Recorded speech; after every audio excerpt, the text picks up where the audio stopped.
Olá, gente, tudo bem? Bom, meu nome é Alexandre, sou seu professor de Sociologia, a gente está aqui então no PET 4, e o PET 4, ele está falando muito sobre a questão também do trabalho e da precarização. Hoje a gente vai falar sobre a precarização do trabalho. E eu vou falar bastante sobre trabalho, o PET como um todo hoje fala muito sobre trabalho e tem muito a ver com a vida de vocês, Então, vocês estão no terceiro ano, muitos já estão trabalhando, muitos ingressarão no mercado de trabalho.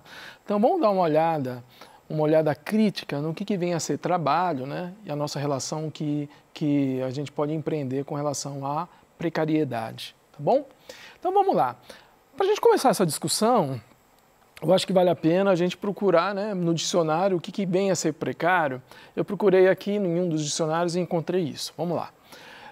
Precário é aquilo que não é estável ou seguro, sujeito a eventualidades, de pouca monta, escasso. Pode ser facilmente afetado por algo frágil, que não é suficiente ou adequado, que não se mantém ou se sustenta. Ok? Isso é a definição de precário. Quando a gente fala em trabalho precário, a gente vai encontrar, então, alguns itens aí que eu acho que é importante a gente discutir um pouquinho. O trabalho precário envolve jornadas longas, péssimas condições de trabalho, pouquíssimos direitos assegurados, insegurança sobre o futuro, rendimento insuficiente. Percebe? Então se relaciona muito daquelas palavras que a gente encontrou na definição de precário no dicionário. E aqui a gente vai ver o seguinte, que existe uma relação entre eles. Olha, a partir do momento que eu tenho um rendimento insuficiente, o que eu vou fazer? Eu vou aceitar jornadas longas. Eu aceitando jornadas longas, por ter um rendimento suficiente, eu também vou encontrar o quê? Muitas vezes péssimas condições de trabalho, que está relacionado com o quê? Com a falta de direitos assegurados. Se eu não tenho direitos assegurados, eu não tenho boas condições de trabalho. E isso tudo pode gerar uma grande insegurança em quem tem esse tipo de trabalho precário, porque é um trabalho que pode acabar amanhã, no dia seguinte. Ou seja, se eu me acidentar, se eu me adoecer, como que vai acontecer? O que vai acontecer comigo? Qual é a segurança que eu tenho? Ok. Então, vamos entender como que se dá esse processo de precarização do trabalho. Olha só, eu vou começar então com uma teoria de crise. A gente vai falar sobre economia, mas é extremamente importante a gente falar sobre economia, porque o nosso mercado de trabalho ele está inserido dentro de um processo econômico. Vamos lá. Você pode pegar a internet aí e procurar o PIB de qualquer lugar. Pega uma série histórica, não precisa ser do Brasil, pode ser de qualquer lugar do mundo, em qualquer país. O que você vai encontrar é um gráfico mais ou menos como esse, com subidas e descidas, tá ok? Esse, no caso aqui, é a série histórica da produção brasileira, desde 1962 até 2018. O que a gente está vendo nesse gráfico? Subidas e descidas, sempre, é recorrente. Agora perceba só, dentro de um sistema capitalista, hoje a gente tem que vender mais do que vendemos ontem. E amanhã nós temos que vender mais do que vendemos hoje. Esse é o modelo do sistema capitalista e é a partir disso que ele se sustenta. Você não pode vender no futuro menos do que você vende hoje, senão a gente entra numa crise. Então perceba só, toda vez que nós temos uma descida aqui em qualquer uma dessas barras, desses gráficos, é um princípio de crise. Toda vez que nós temos uma queda muito grande, a gente tem uma crise ou até uma crise profunda, como que é justamente esses gráficos aqui estão abaixo de zero, inclusive. Perceba só, quando nós estamos num sistema capitalista e nós entramos numa crise, a crise ela não é só econômica, ela também é o quê? Social e política. Por isso que ela é extremamente importante. E se tem uma coisa que a gente pode dizer que sempre vai acontecer é o sol vai nascer de manhã e vai morrer ao entardecer. E a crise no sistema capitalista vai acontecer. Sempre vai acontecer. Tanto é que nós temos inúmeras pessoas que se debruçam sobre isso, tentar descobrir quando é que vai ser a próxima crise, prever isso, porque ela com certeza vai ocorrer, ok? Ok, então vamos dar um pouquinho da ideia da economia aí, porque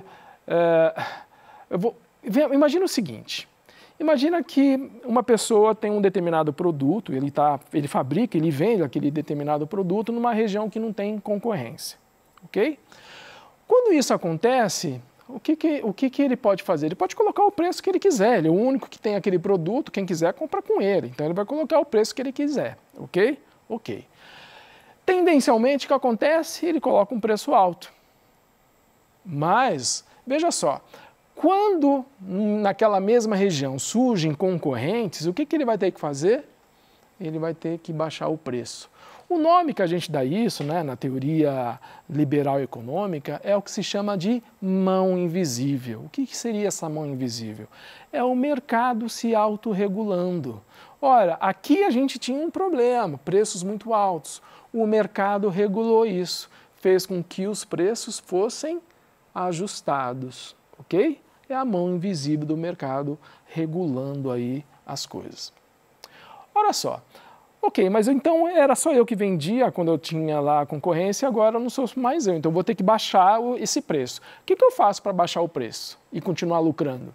Eu tenho que diminuir meus custos. Dá uma olhada em algumas formas de diminuição de custos. Eu posso incluir a tecnologia, né? Eu posso incluir determinadas tecnologias, maquinários que vão me facilitar, né? A ter menos pessoas trabalhando para eu pagar. Então eu posso inclusive demitir pessoas. Eu posso aumentar a produção e inclusive produzir com menos pessoas. Eu posso inclusive exigir que a mesma quantidade de pessoas trabalhe mais e produza mais, mesmo com menos funcionários. E aí, com essa diminuição de custos que eu vou fazendo aqui, eu posso continuar mantendo o meu preço também dentro da concorrência. Eu posso continuar vendendo, participando, porque se eu continuar vendendo caro, ninguém vai comprar de mim.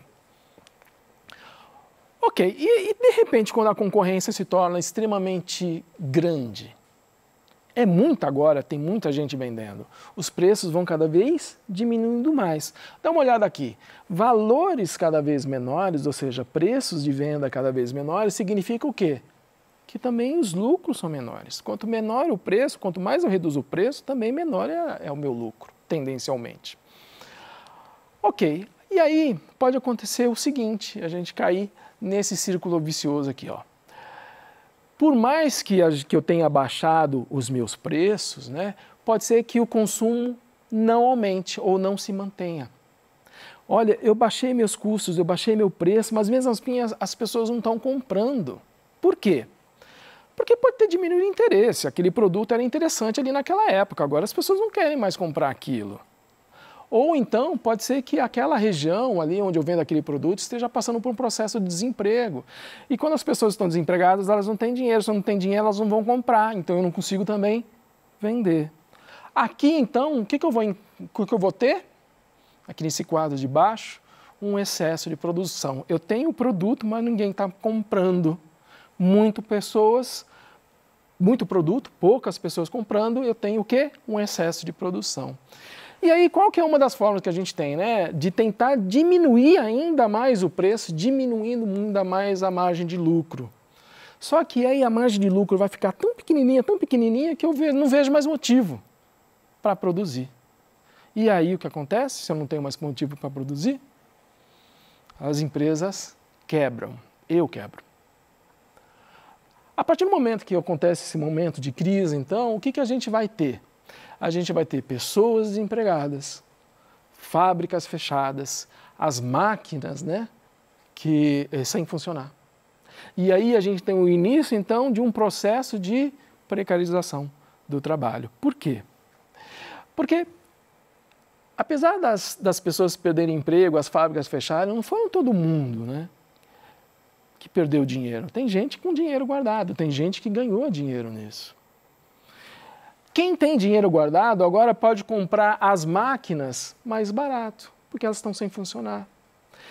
As pessoas que têm dinheiro, né, os grupos que têm dinheiro, podem comprar as fábricas que fecharam, porque elas estão fechadas, o comércio está fechado, o restaurante fechou, eu posso comprar agora mais barato.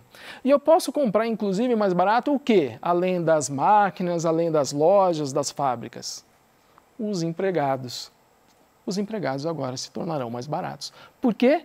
Porque eles estão desempregados. Eles precisam de um mínimo para subsistir. Eles não têm renda. Então eu posso oferecer menos para eles. Eu vou oferecer o mesmo trabalho, ou até mais trabalho, por menos dinheiro e com menos direito. Aí começa então a precarização do trabalho.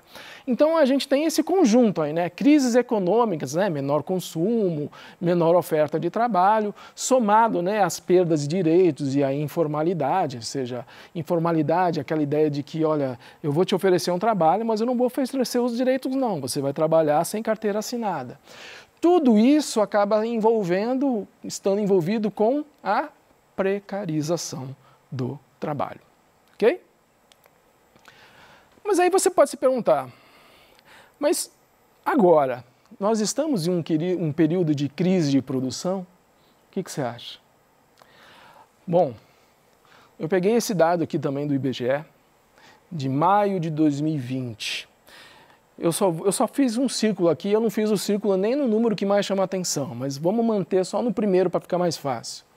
O que está dizendo esse gráfico aqui, essa tabela? Ela está dizendo da produção industrial de maio desse ano, 2020, com maio de 2019. O que nós temos aqui? A indústria geral caiu 22%, a nossa produção industrial caiu 22%. É uma queda muito grande, comparado com um período que já não estava bom, maio de 2019.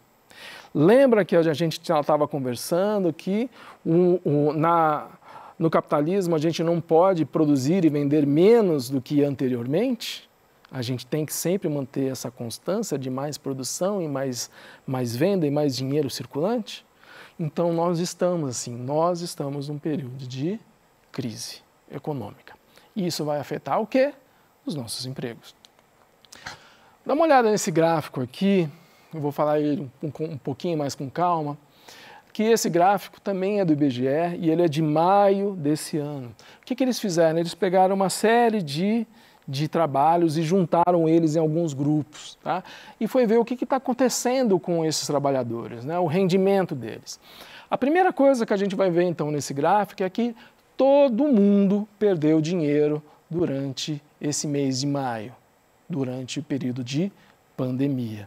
Mas a gente vai perceber que alguns perderam mais que outros. Dá uma olhada só naquele que tem a maior barra, né? Que é aquela que teve maior perda. São quem? São aqueles trabalhadores que normalmente já estão associados à informalidade e à precariedade. Dá uma olhada. Trabalhadores da área de serviços, vendedores, gente que trabalha no comércio de maneira geral. Também perdeu 30%, olha só, trabalhadores que trabalham como operários, os artesãos, na construção civil. Em compensação, a gente pode encontrar aqui no alto, essas 4 primeiras barras, a gente pode encontrar um grupo mais ou menos homogêneo que teve uma perda menor. Eles são constituídos de quem? Do quê? De trabalhadores administrativos, de técnicos, de profissionais de ciência e intelectuais, de diretores e gerentes. Então você percebe que há uma diferença aí, todo mundo perdeu, mas teve gente que perdeu mais. Quem é que perdeu mais?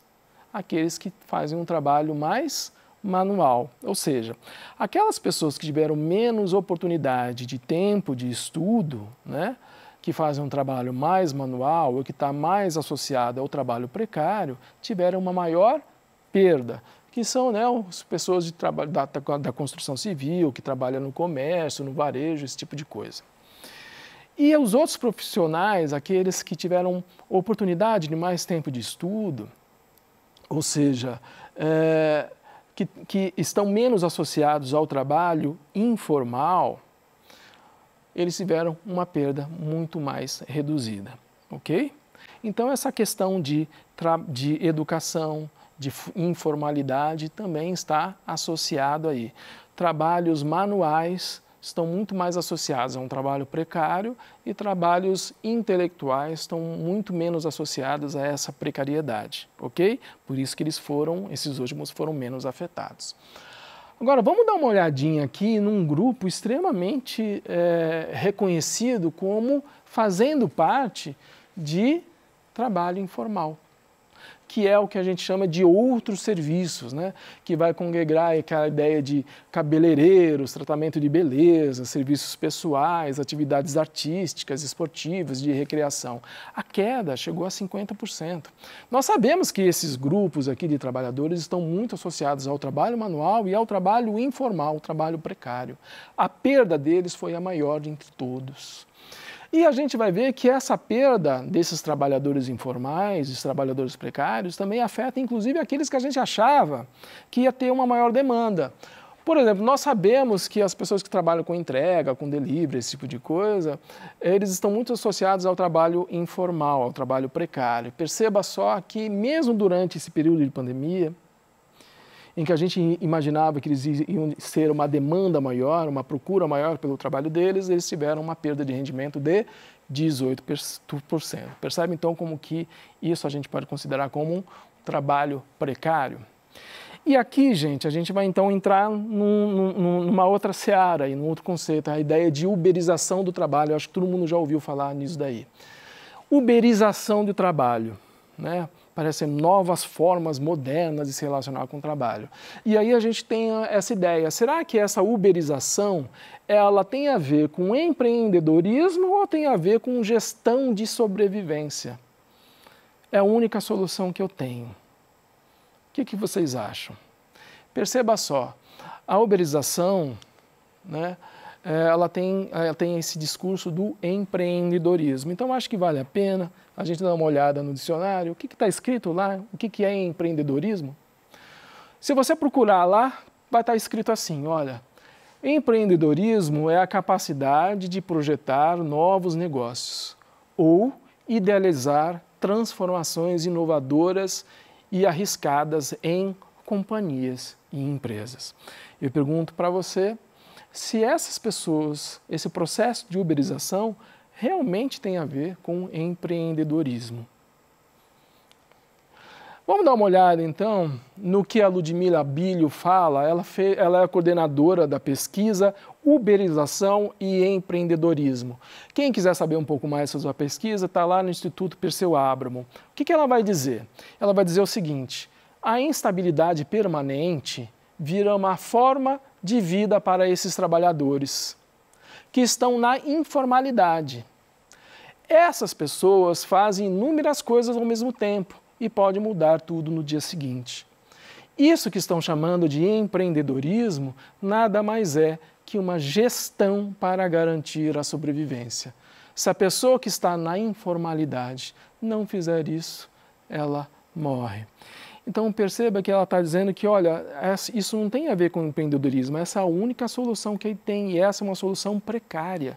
Que se ele não fazer, se as pessoas não fizerem, não tem outra coisa, ela vai morrer de fome. Então aqui a gente vai entrar, muitas vezes, no que as pessoas estão falando que é o campo do discurso. Ah, mas eu não penso assim não, eu penso que é diferente. Então eu vou fazer um convite aqui para vocês, porque essa questão se uberização é empreendedorismo ou se é uma gestão de sobrevivência, uma questão de precarização, dá uma olhadinha lá nessa aula aqui de discurso, você vai encontrar lá no YouTube da Rede Minas, procura lá a Rede Minas, se liga na educação, Enem, dia 14/8. Dá um clique lá na aula que começa com 1 hora e 8 minutos de vídeo e eu vou estar explicando o que lá? A questão da ideologia e de dominação. Como determinados discursos, eles funcionam muito bem para determinadas classes dominantes, mas que elas funcionam extremamente mal e são ruins para uma classe que não, para as pessoas que não estão na classe dominante.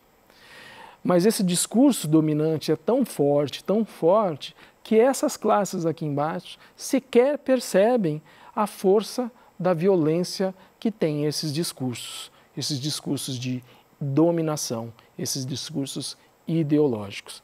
dá uma olhada lá, gente, que vale muito a pena para a gente poder entender melhor essa questão discursiva aí que tem a ver com o trabalho atual, tá bom?